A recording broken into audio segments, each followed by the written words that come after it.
When I reflect on my teaching career, I had my share of students who willfully, passively, or emotionally would or could not engage with the assignments of the class.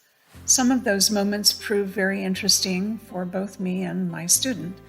Teaching and learning is filled with these junctures which have nothing to do with the content and everything to do with whether the student is ready, willing, and able to learn. I never doubted how important those moments were to the student and me. The communication we had with one another often had a lasting impact in the classroom as we tried to ascertain when and how things went awry and whether they could be repaired. Similarly, I have been interested in student apathy or lack of motivation in the wake of the pandemic caused by the dramatic, emotional, and mental tolls placed on them. I have friends and family who are still teaching, and I follow several teacher groups on my social media. I see conversations about the reluctant students bubbling up. It is well into the fall season now. Homecoming is around the corner, or indeed has already happened, and midterms are right in front of the students. Is it any wonder this is the time of year students demonstrate some form of deviation from their normal self-motivation? Let's face it, the grind of school every day is wearisome. This is normal. The honeymoon of welcoming students back to school is done. However, some students express on their social media a real sense of desperation trying to get their students on board with the content and learning activities. Their questions are deep dives into the Cyber Teacher Collective in order to find novel ways to make inroads with their students. Teachers want their students to succeed and enjoy the process, not drudge through the daily work because it has to be learned. I understand their frustrations. Class size are still too large. Disrespectful behavior is rampant. Administration may offer less than the desired support.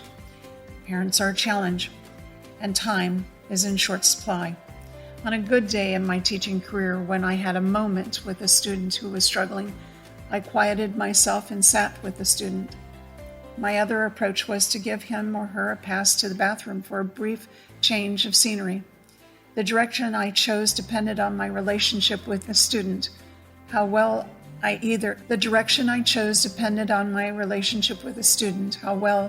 either knew him or her, whether I was willing to learn more about them, and whether I was willing to listen.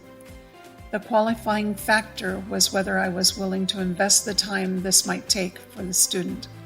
I once had a student by the name of Max.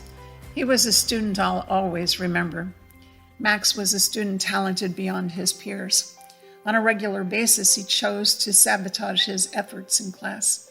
This was a fairly typical behavior for some gifted and talented young people. One class period, the students had a time of reflection about progress in a process, and Max yelled, "I hate coming to this class." I responded with a low key, "I see you have a lot on your mind. Would you like a pass to the counselor to work some things out?" And he agreed, thankfully, to this opportunity for a change of scenery. Later, I made a point to pull Max from another of his classes to talk quietly in the hall about what was on his mind. I began our talk with gratitude that he was able to confer with his counselor during our class. I let him know that I respected his ability to choose to do so when it was clearly a difficult moment. I reminded him that he could drop the class if he was still feeling such strong feelings about the class or me.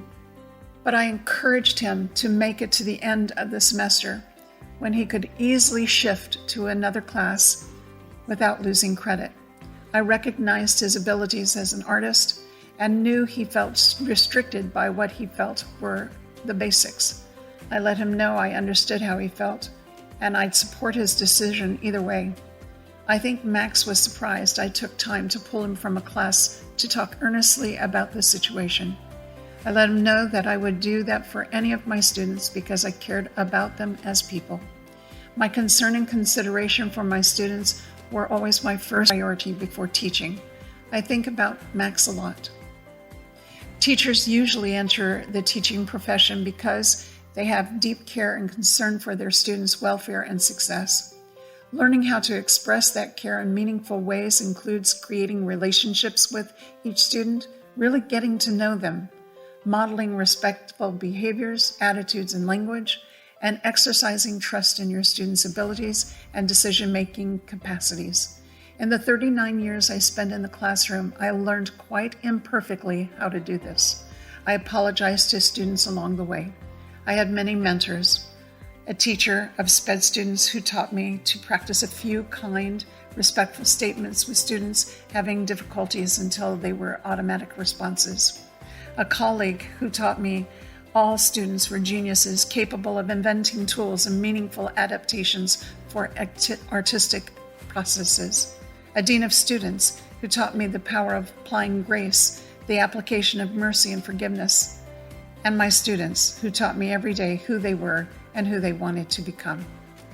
As a teacher, creating relationships with my students, modeling respectful behaviors, attitudes, and language were expected, and exercising trust were important to me. Therefore, at the beginning of the year, in each class, I taught a modified version of Don Miguel Ruiz's The Four Agreements, explaining the concept for all of us to understand. We agreed to practice the Four Agreements the best we were able, to be impeccable with your words, to not take anything personally, to make assumptions, and to always do your best. I had the poster just outside the class to remind us all as we walked in what we agreed to do throughout the year. So when you are faced with students who just aren't connecting with your plans and goals for the class, here's what I suggest. Breathe. Take a moment. Observe and gain a calmness before interacting with a student. State what you observe and ask a question. You seem distracted. How can I help you with whatever is the subject at hand? Simple statements like, I can understand how you might feel that way, or I get it, offered with a sympathetic nod and a few assignment instructions may be just the thing to get some students back on track. Some might need a choice.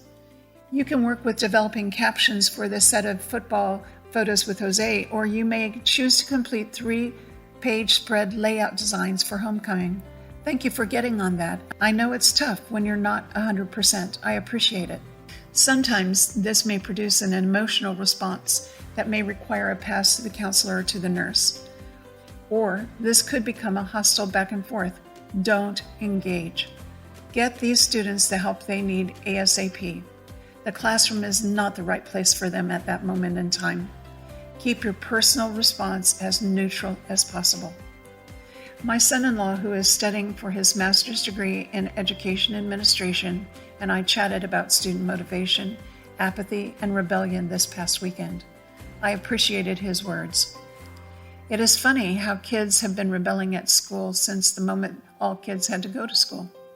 In the 60s, it was the long hair. In the 90s, it was piercing.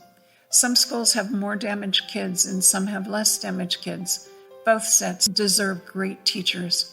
If you accept a job working with our most damaged youth, then you have to remember that your job is to teach them how to improve their lives first, and your subject is second. And that's the truth. Teaching and learning cannot occur when first, a student doesn't feel they are cared about, and second, doesn't know if you are the one willing to care about who they are and where they come from. But if you are, well then, maybe, just maybe.